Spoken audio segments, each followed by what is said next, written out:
Hey guys, what's going on? This is Pants Art Dragon, and today we'll be doing the top 5 best top laners for patch 5.22, or the preseason if you want to call it, or season 6. So there was actually a hotfix where they nerfed the crit mastery to only proc on champions now. So I don't think the crit champions like Tryndamere and Yasuo are OP right now, but they're still pretty good. But as of the top lane meta, it's going to be tanks because of the mastery code Grasp of the Undying and other mastery changes. But with all that being said, we should probably get started.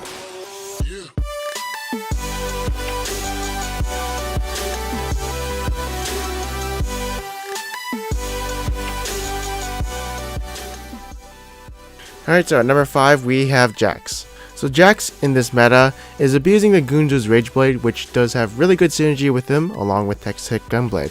As we all know, Rageblade is a really OP item right now and is only good on champions who scale with attack speed, AP, and attack damage. Because of this item, when he obtains it, he gets a really big power spike and snowballs incredibly well. Obviously when he's behind, it can be a while until he gets this item, but he can definitely make a comeback, and as we all know, his ultimate does scale with AP and AD, so he's fairly tanky, and in the meta of bonus armor, that definitely helps him.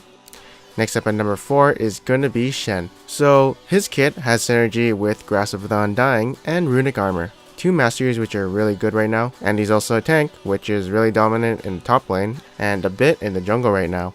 And yeah, he's really sustaining with just building health as his Q does scale with health, along with his passive, which does more damage. Then he has like low pressure with his ultimate, so he can bring some assistance to the bot lane, and he's also one of those champions who can run Ignite if he wants to, for more kill pressure.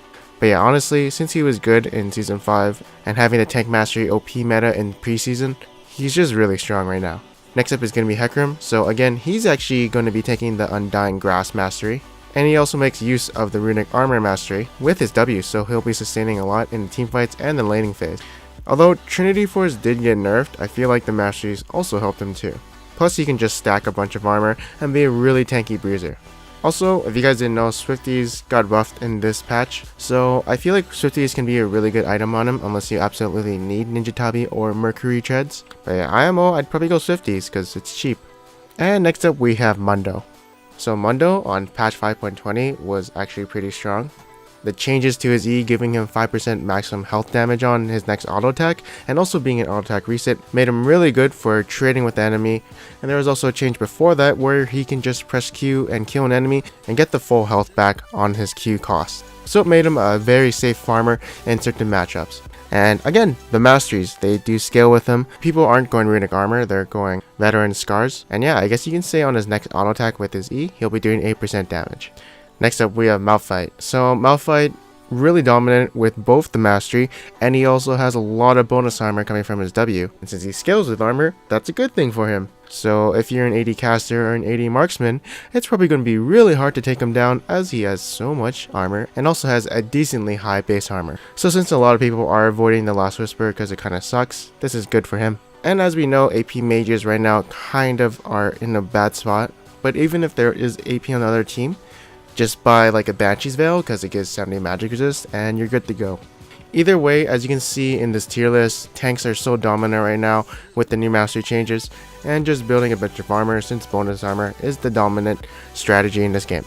Next up we'll be doing some honorable mentions, and first up is going to be Aurelia. So Aurelia in this patch is a Guinsoo Rageblade user. She doesn't scale as well as Jax does, but you know, she can still make use of it as her E and R have pretty decent AP ratios. And unlike Jax, she can actually go into 12-0-18 and get the Grasp of the Undying and make use of the Runic Armor since her W and R, you know, restore some health. But yeah, right now she's in an alright spot. It's just tanky champions are just dominant right now. And next up we have Gangplank. So Gangplank is a champion that got nerfed after Worlds, and obviously it's a tank meta, but he's still dominant because he actually has one of the few abilities which can pierce armor penetration, not bonus armor penetration, with his barrels. And of course, just making those team fights very one-sided if he actually gets a nice barrel combo onto the enemies.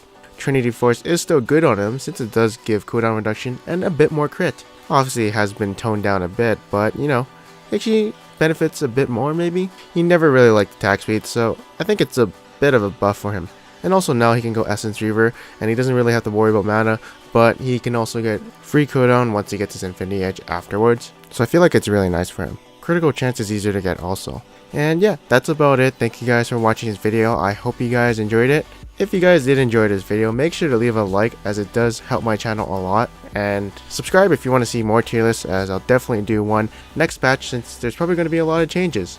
If you want to check out the jungle tier list or even AD carry tier list, check out the annotations in the outro. And yeah, again, I'm Panzer Dragon, and I'll see you guys next time.